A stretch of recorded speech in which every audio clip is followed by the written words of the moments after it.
Ted Leo, Aimee Mann. Welcome to eTown, the both. So cool. It's a huge sound for three people. Thank you. We try. Yeah. And Aimee, I have to commend your bass playing and singing. It's just one of those things that not everybody can do at the same time.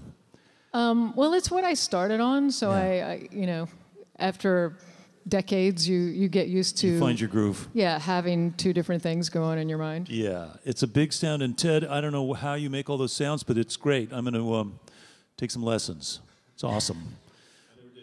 Yeah, me neither. This could be the beginning. But anyway, I want to find out about the both. Is this something you guys just sort of cooked up? Have you known each other a long time and sort of imagined doing this, or is it something that just materialized?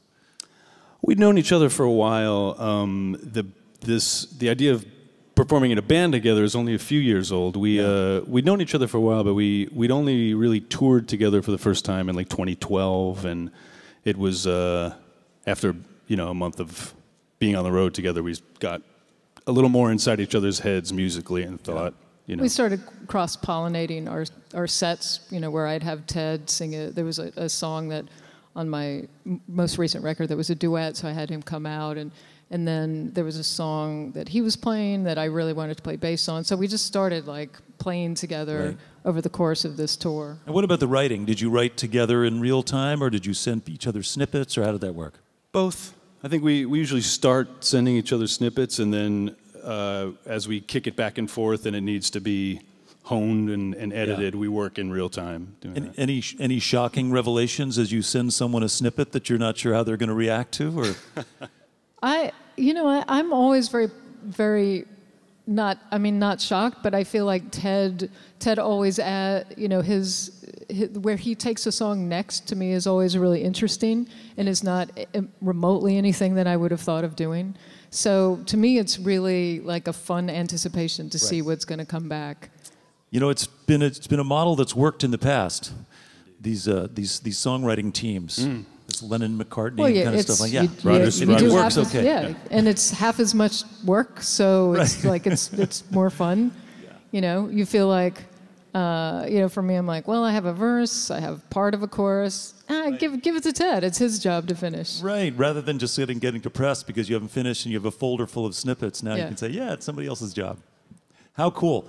And Aimee, I know you've got certain fascination with Christmas. You do Christmas tours. Yeah, I wouldn't say I have a fascination, but once I started doing it, I found that it was really fun. So Ted and I did a variety show, and we took it on the road. Yeah. We're both very comedy adjacent, so we know a lot of comedians and like to incorporate a lot of comedy into our thing. Does that mean you learn jokes and things like that? Not at all. No, I would say joke telling is exactly not my forte. Yeah. I'm a joke appreciator. Yeah. I'm a joke curator. That's great. And it's good to know what your limitations are so you can expand and build your show around it. I feel like you hire out. If you're personally not funny, hire people who are, make them part of the show, and then you get all the credit. That's a good skill. In case you've just joined us, you're listening to eTown. I'm here with Ted Leo and Aimee Mann, the both. We have a couple more questions before we get back to music. I want to ask Aimee just about your visit to the White House. That must have been some sort of slightly surreal thing. That was fantastic. Obviously, when if one is invited to the White House, you imagine that it's going to be fantastic. But it was interesting in a totally different way than I expected. It was part of a poetry appreciation sort of thing. And so there was a lot of poets, and I think just being around and getting to talk to people who do a different thing but still work with words, and I don't know, I found it very, very inspiring. I found the whole thing very inspiring. And I suspect because it was a poetry appreciation event, we don't have to guess who was in office at the time you were invited. Yeah, it was, I think it was 2011. 2011, okay. And that's, so the pomp and the circumstance and the seriousness of the occasion mixed with poetry is, I imagine, really reassuring about who's in charge and what's going on. And it felt very civilized, and it felt like it was sort of a reminder that the reason we have arts is because arts define a civilization. So I found that very, that itself was really inspiring. It was nice to be reminded of that. Yeah, absolutely. We need arts, folks. We need art and culture. Otherwise, we're barbarians.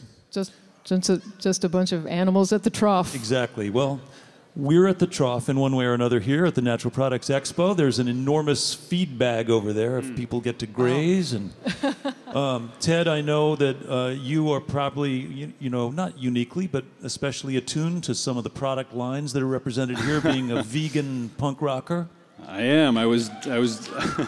I've been largely off social media for the last week. It started because I was just very busy, and then I got to enjoy not checking in with Twitter and things, but I got direct messaged by someone I know who I'm hoping to hit up someday for like a crate of Veganese. Yeah. At some point, so. Or I was told the corporation pronounces it Veganese, but I don't know that I can do that. Yeah. So, You never know what's going to resonate, right? All you people out there, you make stuff, you labor, and you bring these products to Expo. You never know who's going to discover your thing and just turn it into some giant, social phenomenon. Yeah. And what weirdo's favorite food is going to wind up being a condiment?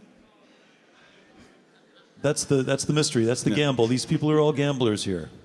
But anyway, you must feel at home. I don't know if you heard any of the GMO thing, or if that's a thing that you guys are aware of or conscious of, or. I'm aware of it. I mean, I'm not super informed. Oh, you're pretty informed. I think we're. Yeah. I think you're adequately informed on the topic. Here's my opinion. Thumbs down. In general. Yeah. And I'm sure the issues are more complicated than that, but I feel like everyone ought to be able to agree that you want to know what you're eating. That's fairly important. Yeah. Yep. And corporate juggernauts, deciding that for us is a big problem. So.